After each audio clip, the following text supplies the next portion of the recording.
America के केंद्रीय bank यानी अमेरिकी फेडरल रिजर्व बैंक ने अपनी ब्याज दरों में बढ़ोतरी करने का निर्णय लिया है। इस पूरे निर्णय के बाद अंतर्राष्ट्रीय स्तर पर कई जानकारों द्वारा इस तरह की चिंताएं जाहिर की जा रही हैं कि दुनिया भर में हमें जल्द ही रिसेशन यानी मंदी देखने को मिल सकती है, क्योंकि ब्याज दरों में बढ़ोतरी इसी वजह से की जा रही है। आज इस वीडियो में हम इसी पूरी स्थिति का विश्लेषण करेंगे, इसके तमाम पहलुओं को जानने की कोशिश करेंगे। मेरा नाम है अक्षय और आपका स्वागत है दृष्टि आईएएस की इस नई वीडियो में। वीडियो शुरू करते हैं। सबसे पहले वीडियो की रूपरेखा को समझ लेते हैं, यानी उन बिंदुओं की बात कर लेते हैं जिनके माध्यम से हम अपनी चर्चा को आगे बढ़ाएंगे। तो वीडियो में सबसे पहले हम न्यूज़ यानी खबर पर बात करेंगे। इसके बाद मोटे मोटे तौर पर मंदी को परिभाषित करने की कोशिश करेंगे कि आखिर रिसेशन होता क्या है, उसको जानने की कोशिश करेंगे। इसके बाद अंतर्राष्ट्रीय स्तर पर मौजूदा समय में क्या स्थिति है उस पर बात करेंगे। साथ ही ये स्थिति क्यों बनी है उसके कारणों को समझेंगे और भारत पर स्थिति का क्या प्रभाव हो सकता है और भारत के मामले में क्या स्थिति है उस पर भी बात करेंगे। अंत में एक प्रश्न पर चर्चा करेंगे। प्रश्न मेंस का है और आप 250 शब्दों में इसे लिखने की कोशिश कर सकते हैं। आज का हमारा जो वीडियो है वो सामान्य अध्ययन प्रश्न पत्र 2 और 3 से संबंधित है। आप इसे अंतर्राष्ट्रीय संबंध और भारतीय अर्थव्यवस्था जैसे खंडों से जोड़कर देख सकते हैं। चलिए वीडियो शुरू करते हैं। सबसे पहले आज की हमारी न्यूज़ देख लेते हैं। आज की हमारी जो खबर है वो इंडियन एक्सप्रेस के एक्सप्लेन्ड सेक्शन से है। हमारी खबर है world economy seen slowing further in 2023 with likely US recession. यानी स्पष्ट तौर पर इस खबर में इस विषय को लेकर बात की गई है कि 2023 में हमें दुनिया भर की जो वैश्विक अर्थव्यवस्था है उस अर्थव्यवस्था में कुछ कमी देखने को मिल सकती है। अब इस पूरी खबर में इस विषय को और ज़्यादा गंभीरता से समझने की कोशिश की गई है कि ये जो कमी है, क्या कि ये कमी आगे चलकर एक मंदी का रूप ले सकती है, क्या रिसेशन का रूप ले सकती है। इसी विषय को इस पूरे आर्टिकल में विस्तार से समझने की कोशिश की गई है। खबर ये है कि हाल ही में हमने पहले ही बात की कि अमेरिकी फेडरल रिजर्व बैंक द्वारा अपनी ब्याज दरों में बढ़ोतरी की गई है, लेकिन यहाँ सबसे विशेष बात यह है कि मार्च 2022 से अमेरिकी फेडरल रिजर्व बैंक द्वारा अपनी ब्याज दरों में कुल 375 बेसिस पॉइंट की बढ़ोतरी की जा चुकी है। कुल 3 बार बढ़ोतरी की गई है, जो कि कुल 375 बेसिस पॉइंट के आसपास है।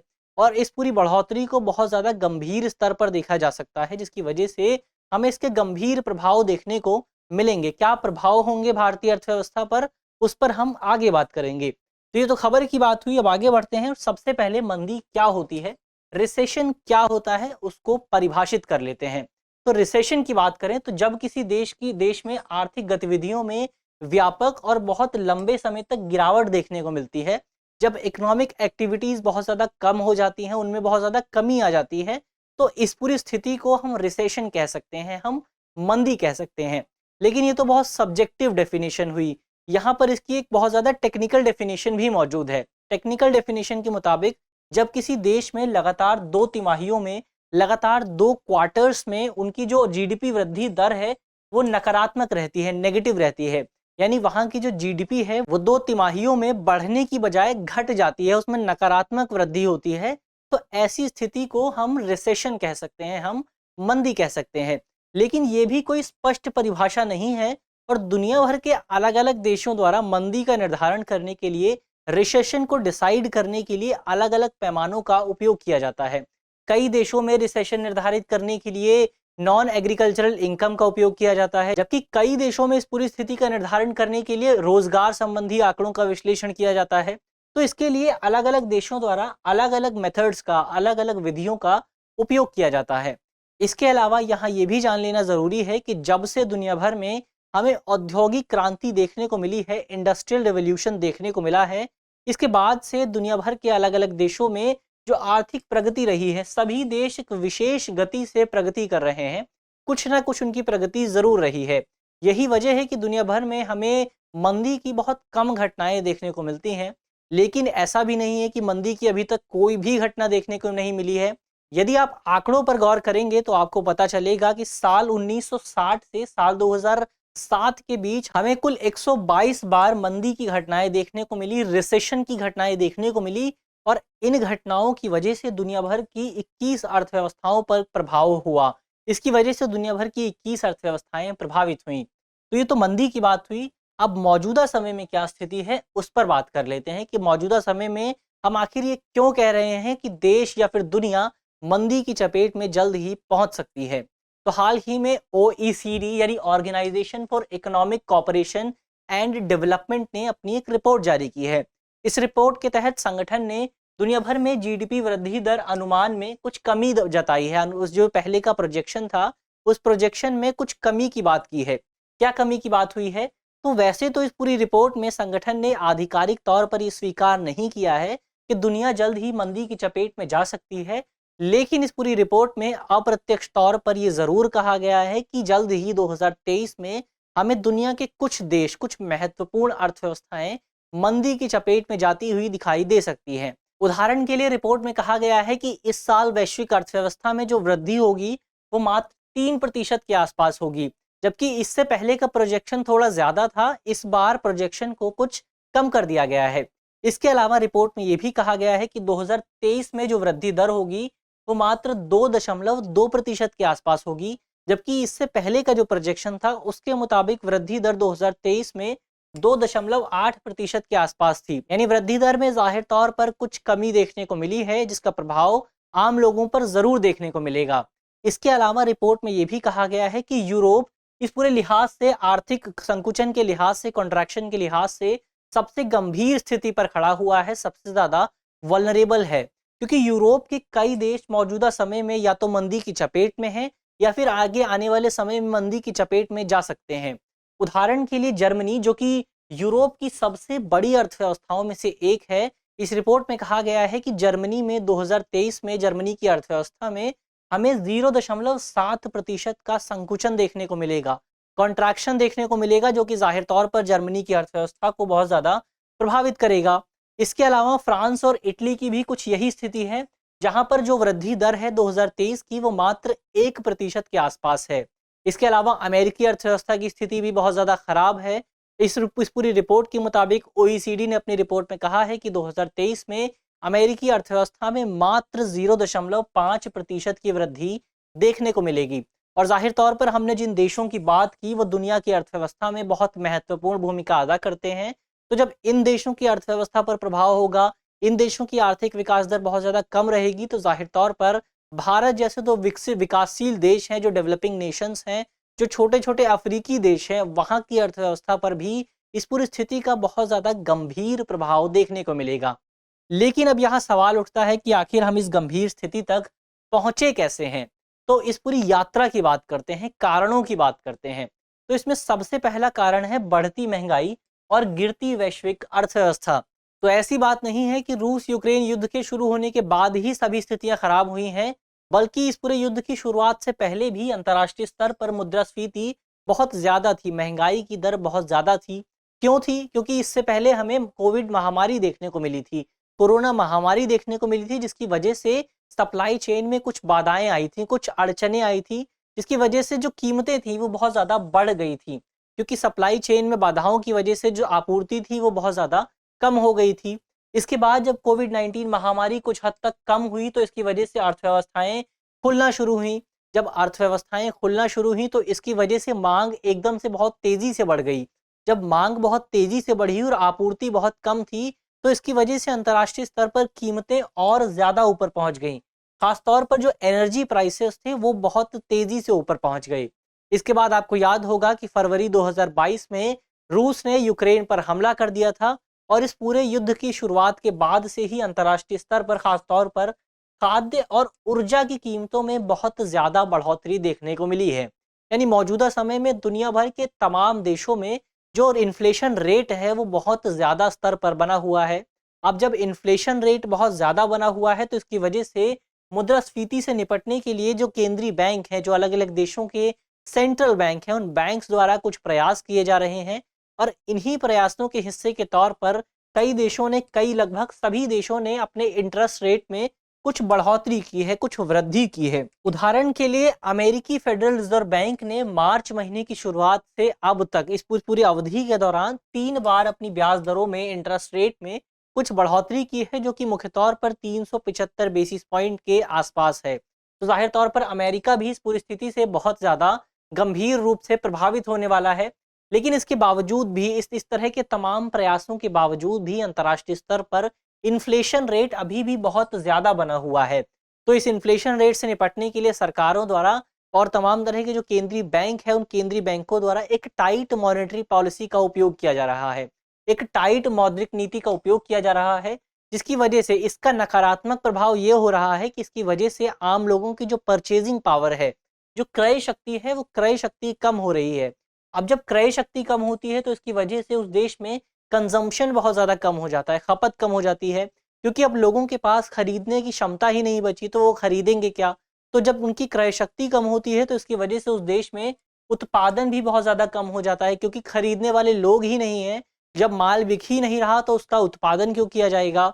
अब ज़ाहिर तौर पर जब उत्पादन कम होगा तो इसका एक प्रभाव ये होगा कि देश में बेरोज़गारी बहुत ज़्यादा बढ़ जाएगी, लोगों को काम से निकाल दिया जाएगा, क्योंकि मालिक के पास भी काम नहीं है तो वो काम क्यों देगा? तो इसकी वजह से देश में जो अनएम्प्लॉयमेंट रेट है वो बढ़ जाता है। अब आपने पिछले कुछ समय से इस तरह की खबरें भी पढ़ी होंगी कि अंतर्राष्ट्रीय स्तर पर कई कंपनियों द्वारा व्यापक स्तर पर ले ऑफ किया जा रहा है, छटनी की जा रही है।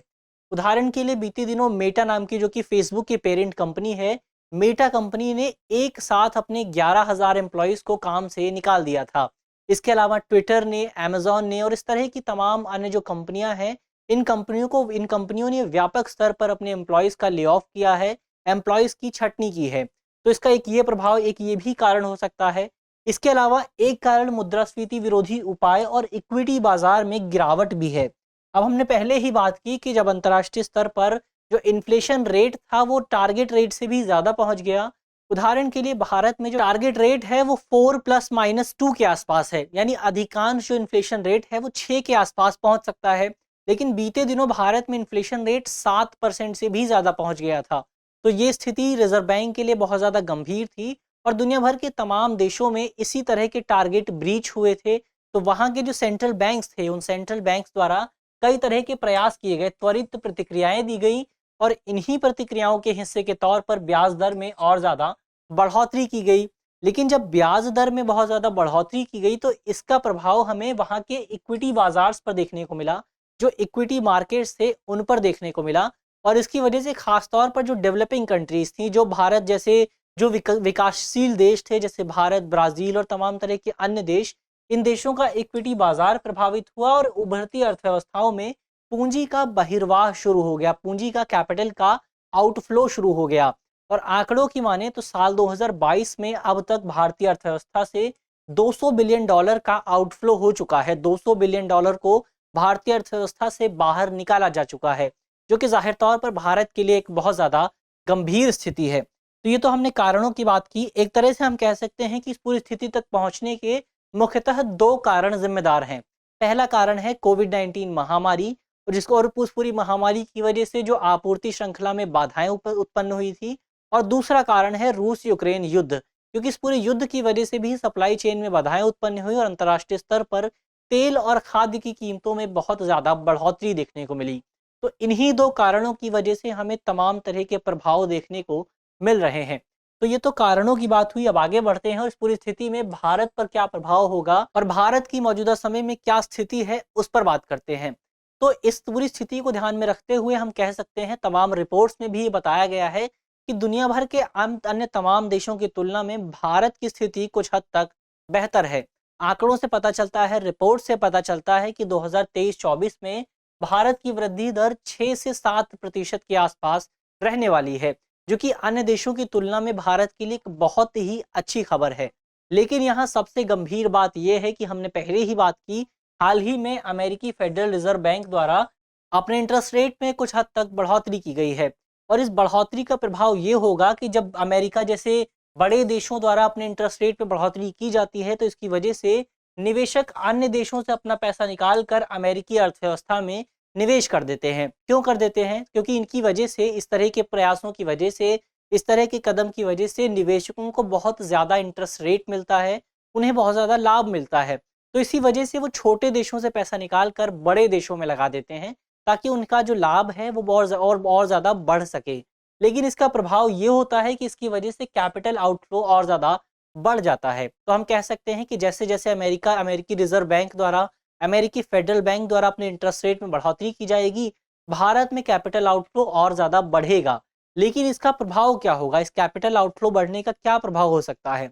तो इसका सबसे पहला प्रभाव ये होगा कि इसकी वजह से भारत का जो विदेशी मुद्रा भंडार है, जो फॉरेन एक्सचेंज रिजर्व है, उस फॉरेन एक्सचेंज रिजर्व में कुछ कमी देखने को मिलेगी। इसका प्रभाव क्या होगा, इस कमी से क्या होगा? तो इस कमी से भारत का रुपया और ज़्यादा कमज़ोर हो जाएगा, क्योंकि भारतीय रुपये को स्टेबल करने के लिए जिस विदेशी करेंसी की ज़रूरत है, वो तो रिजर्व बैंक के पास मौजूद ही नहीं है। तो ज़ाहिर तौर पर रुपया और ज़्यादा कमज़ोर हो जाएगा, और रुपए के कमज़ोर होने से भारत में खुदरा मुद्रास्फीति, रिटेल इन्फ्लेशन में और ज़्यादा बढ़ोतरी देखने को मिलेगी। अब जब रिटेल इन्फ्लेशन बढ़ेगा तो इसकी वजह से भारत में आयात और ज़्यादा महंगा हो जाएगा, भारत में चीज़ें मंगाना और ज़्यादा महंगा हो जाएगा, क्योंकि भारतीय रुपया कमज़ोर होगा, और भारतीय रुपये के कमज़ोर होने की वजह से भारतीय जो व्यापारी हैं, उन्हें विदेशों में ज़्यादा पैसे चुकाने पड़ेंगे। तो ये तो इसका एक प्रभाव होगा, रिटेल इन्फ्लेशन बढ़ेगा। इसके अलावा एक प्रभाव ये भी होगा कि जब विदेशी निवेशक भारतीय अर्थव्यवस्था से पैसे निकालकर अमेरिका में लगाएंगे, तो इसकी वजह से भारतीय कंपनियों को और जो भारत के नए-नए स्टार्टअप्स हैं, उन स्टार्टअप्स को भी पैसे नहीं मिल सकेंगे, विदेशी निवेश नहीं मिल सकेगा। जब इन स्टार्टअप्स को विदेशी निवेश नहीं मिलेगा, तो इसकी वजह से भारत में ये स्टार्टअप बंद हो जाएँगे। भारत में जो स्टार्टअप इकोसिस्टम है, वो पूरा इकोसिस्टम प्रभावित होगा। तो समग्र तौर पर इस पूरी स्थिति का प्रभाव हमें भारत की अर्थव्यवस्था पर कहीं न कहीं देखने को ज़रूर मिलेगा। तो ये तो बात हुई भारत की स्थिति की, भारत के पर प्रभाव की। अब अंत में प्रश्न की बात कर लेते हैं। प्रश्न मेंस का है और आप 250 शब्दों में इसे लिखने की कोशिश कर सकते हैं। हमारा प्रश्न है कि अमेरिकी फेडरल रिजर्व बैंक द्वारा ब्याज दरों में वृद्धि के आलोक में भारतीय अर्थव्यवस्था पर इसके प्रभावों का विश्लेषण कीजिए। यानी हमने बात की कि अमेरिका के फेडरल रिजर्व बैंक द्वारा अपने इंटरेस्ट रेट में कुछ बढ़ोतरी की जा रही है। अब आपको यहाँ पर चर्चा करनी है कि इस बढ़ोतरी की वजह से भारतीय अर्थव्यवस्था पर क्या प्रभाव देखने को मिलेगा। इसके अलावा आप कमेंट बॉक्स में बता सकते हैं कि भारत का सेंट्रल बैंक कौन सा है, भारत का ऐसा कौन सा बैंक है जो भारत में केंद्रीय बैंक की भूमिका अदा करता है। मुझे आशा है कि इस वीडियो के माध्यम से जिन बिंदुओं पर चर्चा की गई है वो आपको समझ में आएंगे, और यदि आपके प्रश्न पत्र में इससे संबंधित कोई भी सवाल आता है तो आप उसे आसानी से हल कर सकेंगे। इस तरह की अन्य वीडियो देखने के लिए आप हमारे चैनल को भी सब्सक्राइब कर सकते हैं। धन्यवाद।